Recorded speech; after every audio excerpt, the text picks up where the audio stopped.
Welcome back, everybody. This is a podcast exclusive. We call this CurbCast. This is Tobin and Robbie, the Degenerate. We are discussing episode 4 of Curb Your Enthusiasm as we have rolled in. This has been a fun season so far, Robbie. It has been good having Curb back in our Sundays, which actually has turned into me on like more Mondays because of the West Coast heat stuff that's gone on. I wasn't able to dive in as early this week. Yeah, it's been a Monday, almost regularly Monday. It's just we have to be up so early in the morning. We can just hold off for Monday, and then it's a Monday. It's an easy Monday, 40 minutes, bang it out. So the episode starts out. They're at Latte Larry's. As we were talking last week, it's been Mocha Joe. Larry has his spite store. He's opening up a Latte Larry's. It starts off with Leon and him, and they're waiting on the electrician who decides he's going to be there.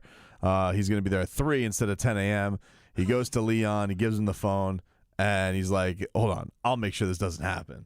And all of a sudden, Leon is like master negotiator. He's like getting the electrician to come there on time.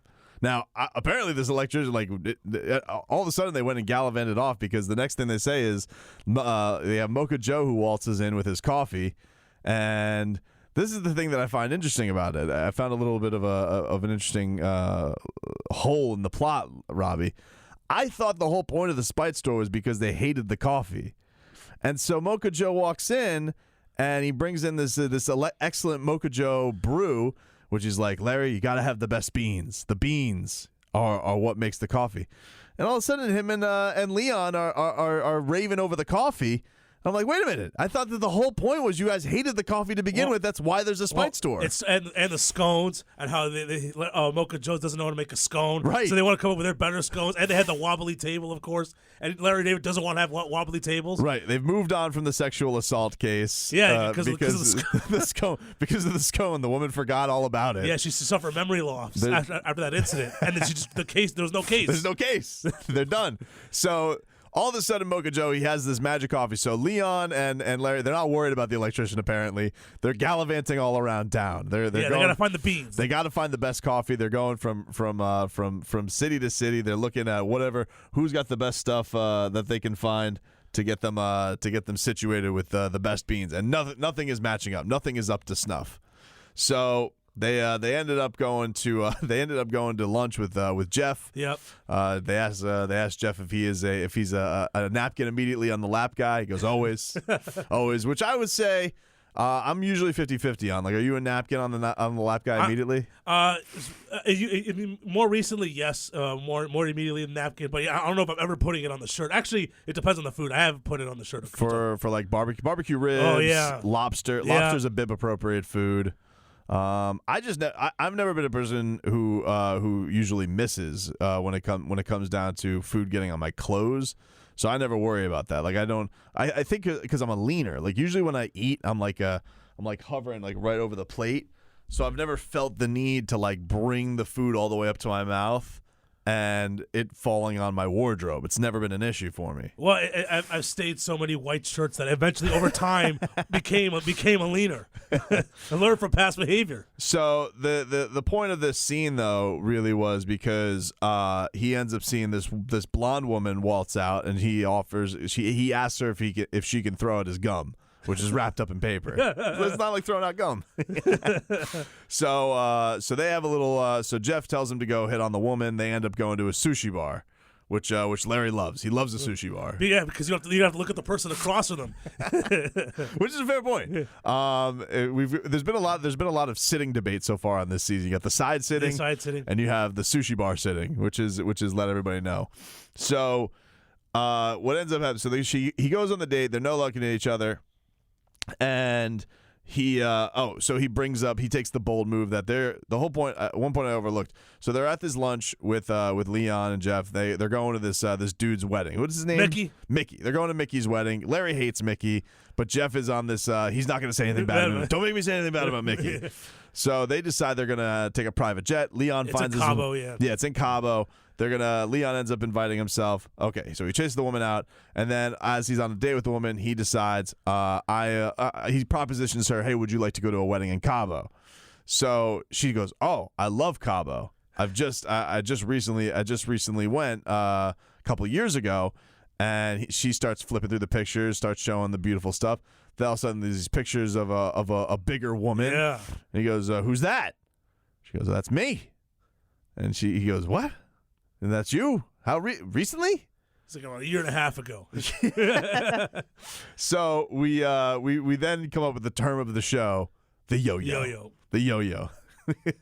What was it? It was Leon. Leon was, I don't know what was Leon making? What the hell was those? It was like a hybrid, like little pancake with some jelly on it. It was like a Ritz cracker with banana, jelly, peanut butter. Yeah. It looked delicious. And then at the sushi bar, they brought out the dessert. Yeah. He's all of a sudden a very concerned. As soon as he sees pictures of her, he can't have her eating. He's like he's mortified by the idea of her yo-yoing and getting back to being fat. So so he ends up bringing this date Donna on the trip. Cheryl ends up going on to the trip because Ted Danson is apparently going to be shooting another movie, shooting a comedy. Ted Danson keeps getting movie roles. Yeah. He's really, Ted Danson's living the life in this show. Like he's got a booming Hollywood career that was not known. It's more than his real life Hollywood career. I know. It's like it's been a lot going on for him. So and they keep asking everybody to pitch in. Yeah, they keep asking people to pitch in.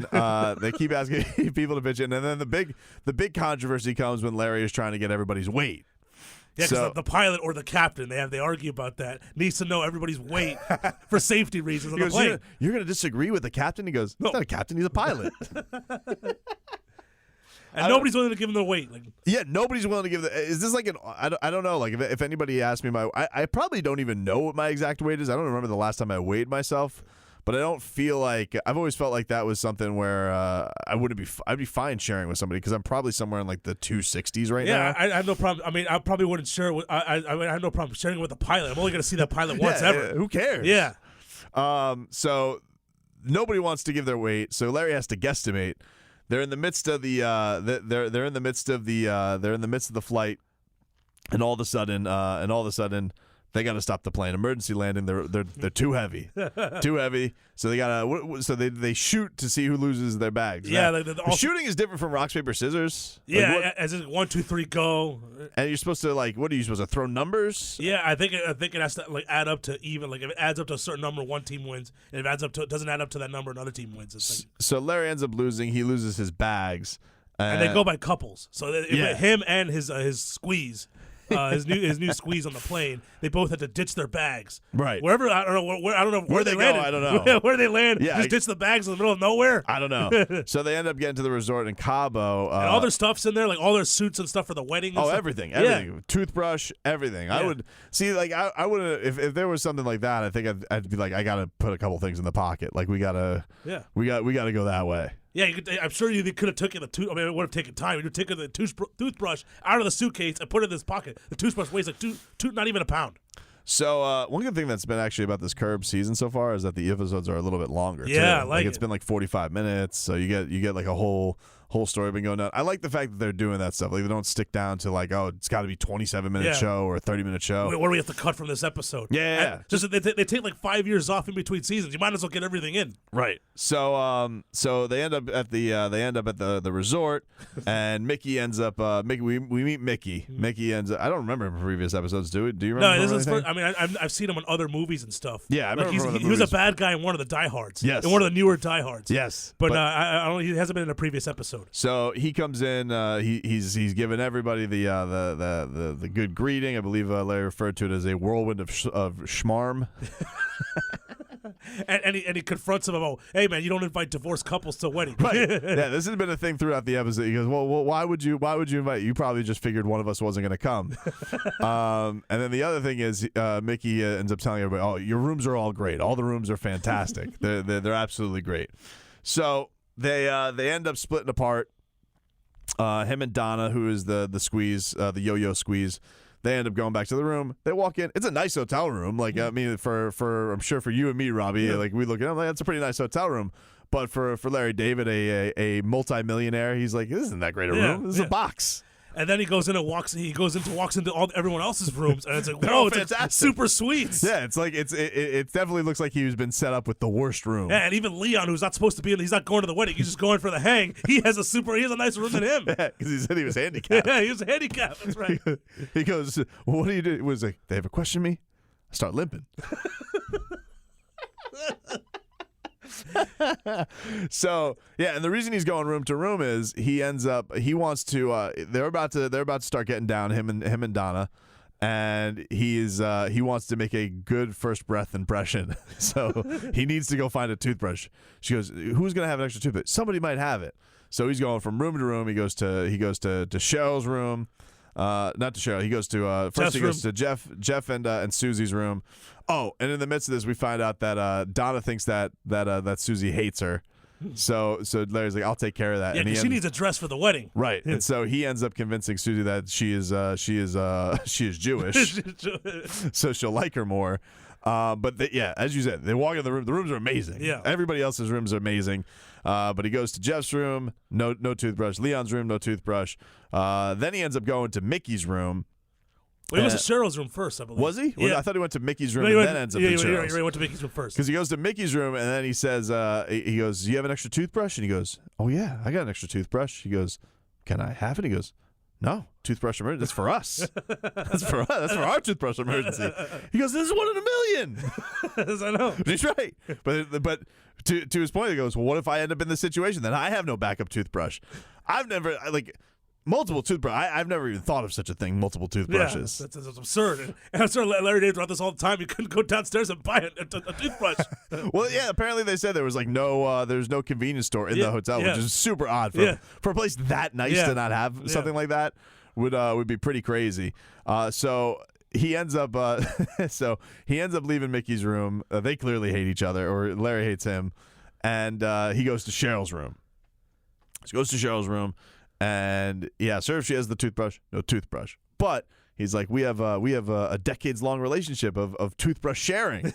You're the only other person's toothbrush I would say, spot on. Like, even if I divorced my wife, I would say I would be willing to use her toothbrush because we do it all the time. We do it all the time. Other than that, no, it would be a disgusting act. It's the same mouth. It's the same mouth. It's no big. So he ends up. So he ends up as soon as he starts brushing. As soon as he starts brushing his teeth, who walks in? Ted Danson. Ted Danson's here. Surprise! Ted Danson's pissed because he's like, well, "What is this guy doing? He's got the toothbrush, and all whatnot." And so he obviously sees that Larry is in a situation. He's seen him side sitting with Cheryl earlier. So Ted Danson has his suspicions raised this season. He's worried that something else that may be going on between Larry and Cheryl. And then Larry brings up, "What? I have a Cal Ripken streak of brushing the teeth." I can't. You think if Cal Ripken had a broken pair of spikes, he wouldn't have given it a barber for another player? Right.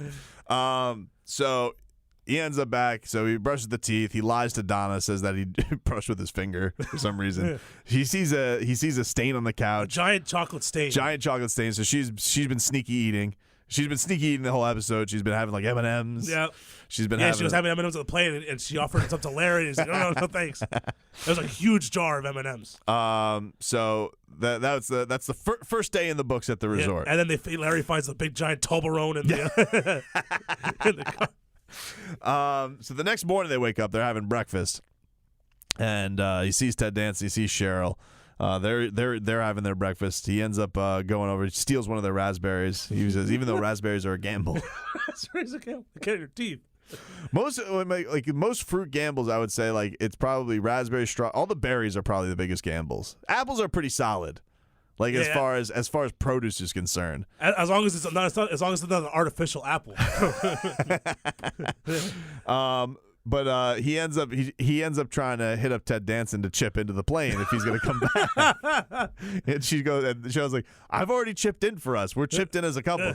And he's like, "Oh, okay. So you do not want to be a schnurr," which is only a term I've heard Zazzle use.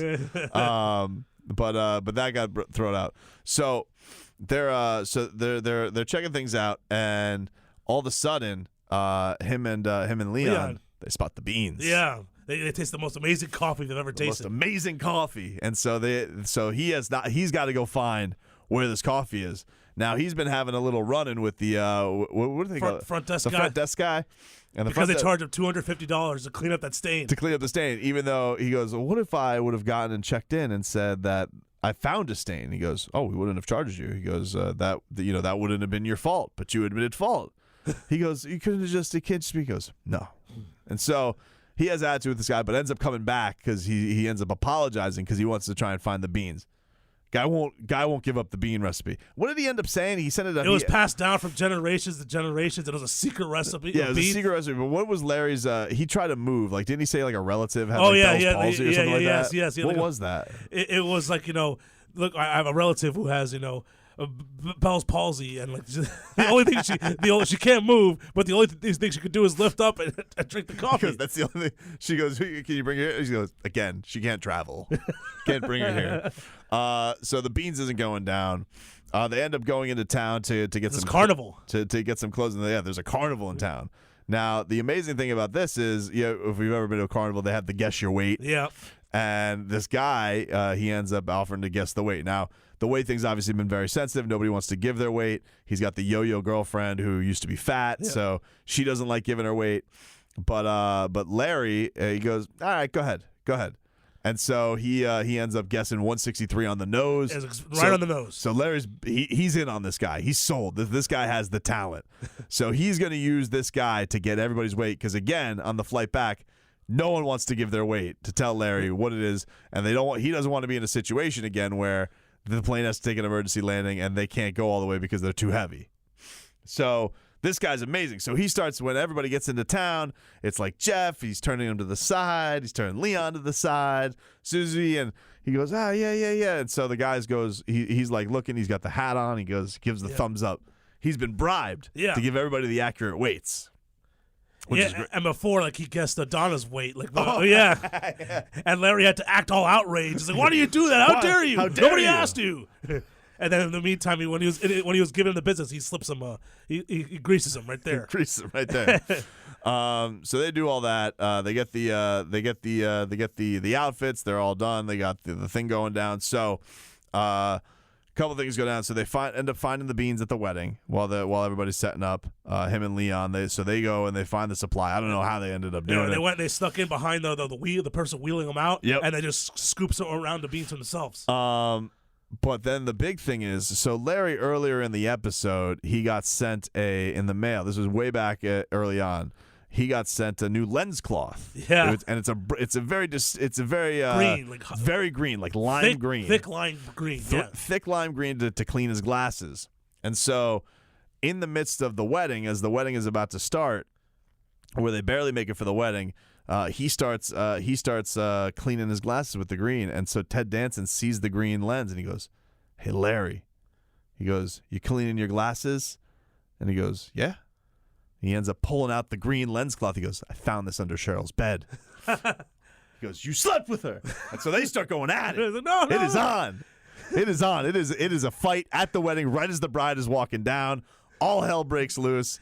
The lens cloth ends up exposing Larry David, and it ends up being big fisticuffs. For whatever reason, Ted Danson seems fine with Cheryl sleeping because they ended up going on the plane ride home just fine. He seems cool with it. I don't know. He needs a ride back. I guess so. He doesn't want to pay. It was an awkward plane ride back, whatever. But and the best was that Ted Danson. He's like, "No, you slept." He's like, "No." And then Larry eventually goes, "Oh yeah, I did, but not the first time. Not the second time. You just slept when I walked in on you brushing your teeth." He goes, No. That time I didn't sleep with her." And he goes, "Oh, so not that time."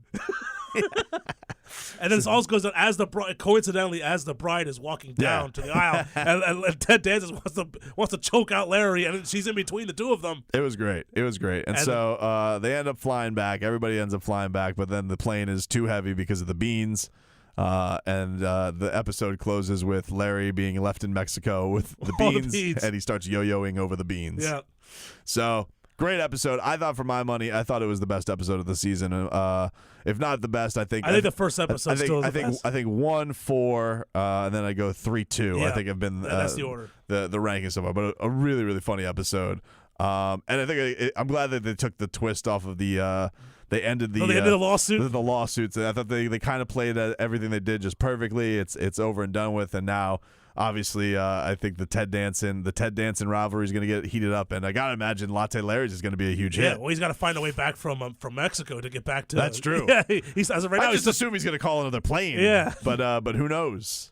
Yeah, and so now he's got the better beans, And now he's going to go ahead. and now he's supposed to install the bathrooms and all that stuff at Latte Larry's. Yep. And he has to get we still haven't seen the electrician. I'm sure there's going to be an argument with him in the next episode or so. And then things are going to get heated and awkward with him and Ted Danson. So it was great. That is our newest episode of CurbCast, and we will bring it back to you guys next week to recap episode 5.